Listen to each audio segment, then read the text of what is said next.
Hello students. तो हम phase equilibrium में आज बात करने वाले हैं टू कंपोनेंट सिस्टम की। Previously we have done about one component system and we have already done about two type of system. One is water system and another one is sulfur system. Okay, I hope that you have learned very well about both one component system, which is sulfur system and water system. Let me continue with the two component system. And there are so many type of systems are possible in two component system, which is lead silver system, potassium iodide system, aniline hexane system, etc. कि यहाँ पे हम जो है दो type के system की बात करेंगे।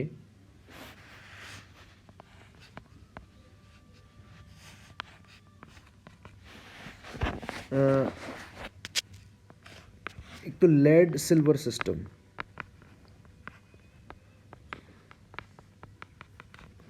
और दूसरा बात करेंगे अपन पोटेशियम आयोडाइड KiH2O।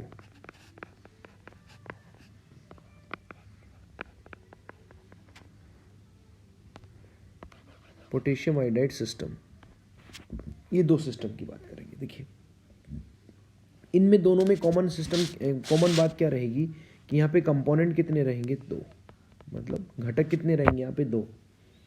तो अपन ये कह सकते हैं कि यहाँ पे अगर आप स्वतंत्रता की कोटि निकालेंगे which is C minus P plus 2, so you know very well that there are two component systems, so the value of C is 2। तो हम कह सकते हैं कि 2 minus plus 2, so F is equal to 4 minus P।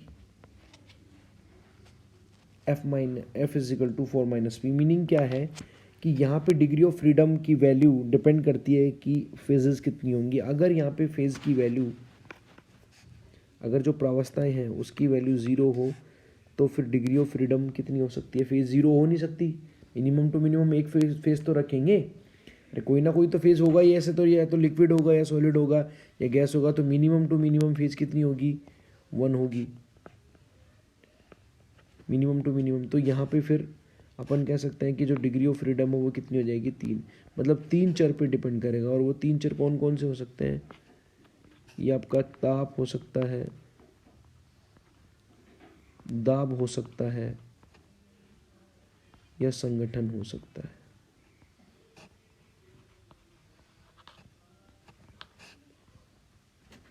तीनों के ऊपर depend करेगा, क्योंकि यहाँ पे डिग्री ऑफ फ्रीडम 3 आ रहा है।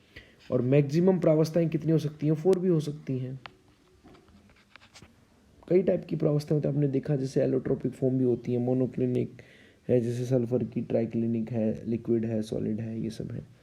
तो 4 होंगी तो फिर डिग्री ऑफ फ्रीडम कितनी हो जाएगी, 0। मतलब तंत्र कैसा हो जाएगा, अचर हो जाएगा। क्या होगा,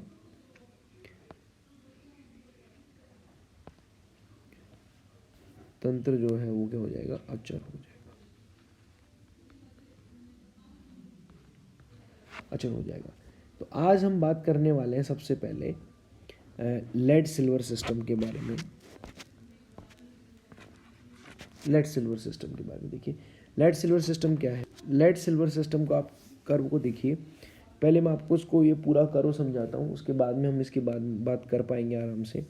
यहाँ पे देखिए दो चीज़ें हैं, पहली चीज़ है लेड और दूसरा है सिल्वर। तो यहाँ पे दो चीज़ें हैं, एक लेड है और एक सिल्वर है। देखिए जैसे कि राउल के नियम में अपन आइडियल और नॉन आइडियल सॉल्यूशंस के लिए पढ़ते हैं, सेम वही सिस्टम यहाँ पे है। ये वाली जो लाइन है,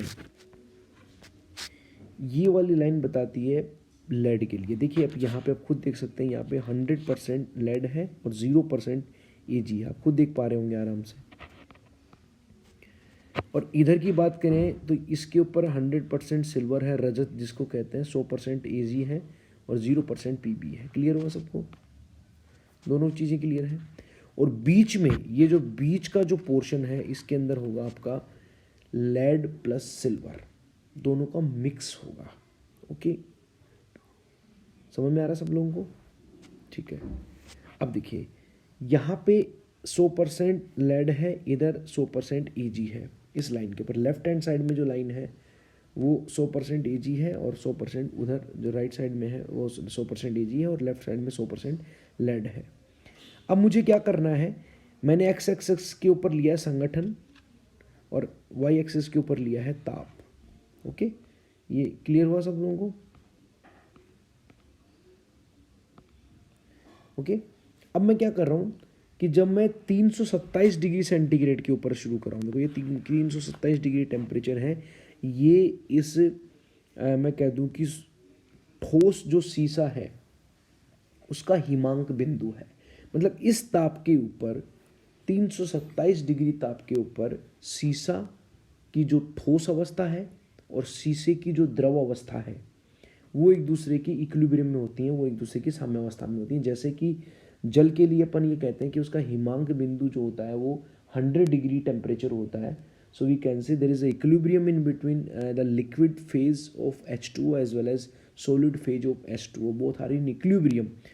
उसी तरीके से सेम केस है, मतलब जो रिजम्बल कर रहा है शीशे के साथ, सॉरी लेड के, शीशा मतलब हाँ ठीक है, जो लेड है शीशा एक ही बात है।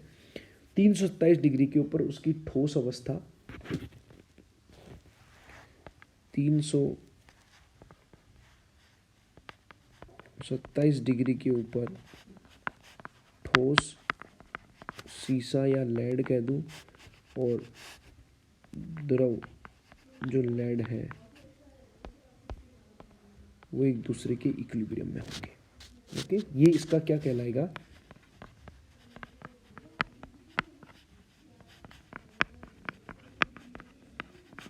हिमांक बिंदु कहलाएगा। ओके, अब आइए इधर, इसी तरीके से 961 डिग्री टेम्परेचर के ऊपर सिल्वर का हिमांक बिंदु है। मतलब वही वाली बात कि 961 डिग्री सेंटीग्रेड के ऊपर ठोस एजी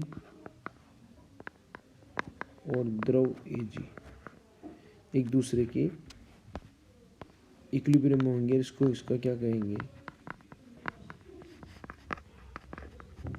हिमांक बिंदु कहेंगे। ओके, आ जाइए इधर। अब क्या कर रहे हैं हम, जब इसके अंदर धीरे धीरे हम एजी की मात्रा मिलाएंगे। देखिए आप देख सकते हैं यहाँ पे 0% एजी है, यहाँ पे कितना परसेंट एजी है, 2.6% एजी है। तो मतलब एजी की मात्रा को मिलाया जा रहा है। तो फिर क्या होगा, धीरे धीरे इस शीशे का हिमांक कम होगा। मतलब देखो ये लाइन आ रही है नीचे की तरफ, ये कर्व नीचे की तरफ घूम रहा है, जिससे OA वक्र हमें प्राप्त हो रहा है। धीरे धीरे शीशे की मात्रा कम होने लगेगी, सॉरी शीशे का हिमांक कम होने लगेगा और ठोस शीशा निकलने लगेगा। समझ में आ रहा है कि नहीं आ रहा भाई? दोनों इक्विलिब्रियम का मतलब ये तो होता है कि थोड़ा सा भी आपने कुछ चेंज किया तो इक्विलिब्रियम में एक तरफ शिफ्ट हो जाएगा। देखिए कैसे, ये जो है इसके अंदर आप अगर सिल्वर मिलाना शुरू करेंगे, आपने देखा ना 2.6% तक मिला दिया था, तो धीरे धीरे ये इक्विलिब्रियम किधर शिफ्ट होने लगेगा, ये वाला इक्विलिब्रियम इधर शिफ्ट होने लगेगा, इधर इस तरफ, तो ठोस शीशा पृथक होने लगेगा। तो अब अपन ये कह सकते हैं कि धीरे धीरे क्या होगा कि अब धीरे धीरे ठोस शीशा तथा रजत का शीशे में विलयन, क्योंकि दो चीज़ें, एक तो ठोस शीशा अलग हो गया और साथ में भाई जो द्रव अवस्था थी किसकी, दो चीज़ें थी पहले, ठोस शीशा और द्रव शीशा, दोनों इक्विलिब्रियम में थे किस पे, 327 डिग्री पे। लेकिन जैसे मैंने उसमें सिल्वर मिलाना शुरू किया तो ठोस शीशा अलग होने लग गया। तो अब दो चीज़ें इक्विलिब्रियम में आ जाएंगी, ठोस शीशा और जो द्रव था अब उसमें कौन प्रेजेंट है, पहले शीशा ही था केवल द्रव शीशा, अब उसमें सिल्वर भी आ गया। तो शीशा प्लस सिल्वर वो दोनों का विलयन एवं ठोस शीशा एक दूसरे की साम्य अवस्था में आ जाएंगी और द्रव में रजत का प्रतिशत बढ़ करके 0 से ज़्यादा हो जाएगा। और एक पॉइंट के ऊपर जो है धीरे धीरे इसमें रजत मिलाते हुए रजत का प्रतिशत बढ़ने लगेगा, एओ वक्र में प्राप्त हो जाएगा और बिंदु O पर द्रव में रजत की कितनी मात्रा हो जाएगी, 2.6% मात्रा हो जाएगी। इस बिंदु पर इस अपन ये कह सकते हैं इस पॉइंट के ऊपर। इसी तरीके से 961 डिग्री के ऊपर द्रव जो AC है या रजत है वो ठोस AC दोनों एक दूसरे के इक्विलिब्रियम में है। लेकिन जब हम इसके अंदर लेड मिलाना शुरू करेंगे, इसमें उल्टा है क्योंकि इधर चल रहे हैं तो लेड बढ़ रहा है ना, इधर चलने के ऊपर लेड बढ़ रहा है, तो फिर इसके अंदर क्या होगा, धीरे धीरे ठोस रजत अलग होने लगेगा तो अब ठोस रजत एवं रजत का के अंदर शीशे का जो द्रव विलयन है वो दोनों एक दूसरे के इक्विलिब्रियम में होंगे और हमें कौन सा कर्व प्राप्त होगा, ओ बी वक्र प्राप्त होगा और ये भी इस पॉइंट पे आकर के मिल जाएगा। समझ में आ रहा है सब लोगों को? इस तरीके से तो इस प्रकार हमें ये चीज़ें दोनों देखने को मिलेंगी। इस पॉइंट को हम क्या कहते हैं अपन, एक तरीके से इसके नीचे वाली जो अवस्था उसको यूटेक्टिक पॉइंट कहते हैं। कौन सा पॉइंट कहते हैं? Eutectic point.